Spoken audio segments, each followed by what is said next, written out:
اگر پرویز مشرف مردہ پائے جائیں تو ان کی لاش کو بھی 3 دن کے لیے چوک پہ لٹکایا جائے تاکہ عبرت کا نشان بن سکے. یہ ججمنٹ کے اندر لکھا ہوا ہے. پرویز مشرف صاحب کی ڈیتھ بھی ہو چکی ہے. کیا اس کو قبر سے نکال کر کے کیا جائے گا؟ یہ ایک مثال قائم کی گئی ہے کہ آئندہ کے بعد کوئی بھی شخص اس قسم کی غداری کا مرتکب نہ ہو سکے. آئندہ کے بعد کوئی بھی شب خون مار کے جمہوریت کے اوپر بیک ڈور سے آ کر کے انٹر نہیں ہوگا. بسم اللہ الرحمن الرحیم. آج جو ڈیسیجن آیا ہے سپریم کورٹ میں ریٹائرڈ جنرل پرویز مشرف کے کیس میں، 17 دسمبر 2019 کو وقار سیٹھ صاحب جو پشاور ہائی کورٹ کے جسٹس تھے، ان کی سربراہی میں ایک ٹریبیونل بنایا گیا تھا اور اس ٹریبیونل کو سپریم کورٹ نے کانسٹیٹیوٹ کرنے کا آرڈر دیا تھا. تو اس نے 3 رکنی بینچ تھا جس نے اس ٹریبیونل میں سزائے موت دی تھی جنرل پرویز مشرف کو ہائی ٹریزن کے کیس میں. آرٹیکل 6 ان کے اوپر لگا تھا اور اس کے مطابق یہ تھا کہ اگر کوئی بھی وہ آئین کو یا تو تنسیخ کرتا ہے یا تنسیخ کرنے کی کوشش یا سازش کرتا ہے یا پھر وہ آئین کو توڑتا ہے یا توڑنے کی سازش کرتا ہے اپنی طاقت دکھا کر یا طاقت کے کسی بھی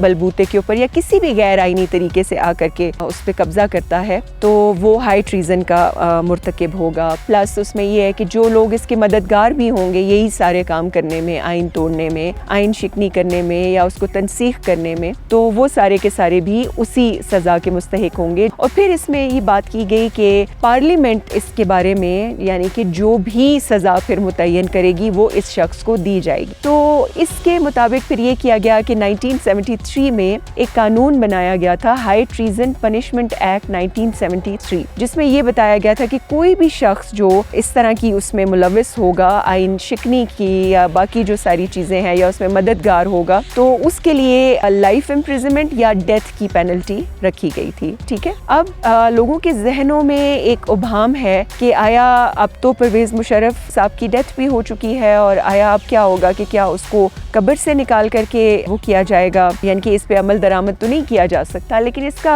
ایک سادہ سا جواب یہ ہے کہ یہ ایک مثال قائم کی گئی ہے کہ آئندہ کے بعد کوئی بھی شخص اس قسم کی غداری کا مرتکب نہ ہو سکے اور یہ ایک پریسیڈنٹ سیٹ کیا گیا ہے. اور چونکہ جو ججمنٹ ہے اس کو اگر دیکھا جائے تو اس میں تو یہ الفاظ بھی لکھے ہوئے ہیں کہ اگر پرویز مشرف مردہ پائے جائیں جس ٹائم پہ یہ پنشمنٹ ایگزیکیوٹ ہو رہی ہو تو ان کی لاش کو بھی 3 دن کے لیے چوک پہ لٹکایا جائے تاکہ عبرت کا نشان بن سکے. یہ ججمنٹ کے اندر لکھا ہوا ہے. تو آج یہ ہے کہ سپریم کورٹ نے یہ جو سزا دی گئی تھی وقار سیٹھ صاحب کی سربراہی میں ٹریبیونل نے جو دی تھی اس کو بحال رکھا اور میں سمجھتی ہوں یہ بھی ایک اندر لینڈ مارک ڈیسیجن ہے اور یہ ایک پریسیڈنٹ سیٹ ہوا ہے پہلی دفعہ کہ آئندہ کے بعد کوئی بھی شب خون مار کے جمہوریت کے اوپر بیک ڈور سے آ کر کے انٹر نہیں ہوگا اور آئین کو معطل یا پھر اس کو توڑنے کی کوشش کہ جیسے جرم میں جو کہ غداری کے زمرے میں آتا ہے کا مرتکب ہونے سے باز رہے گا.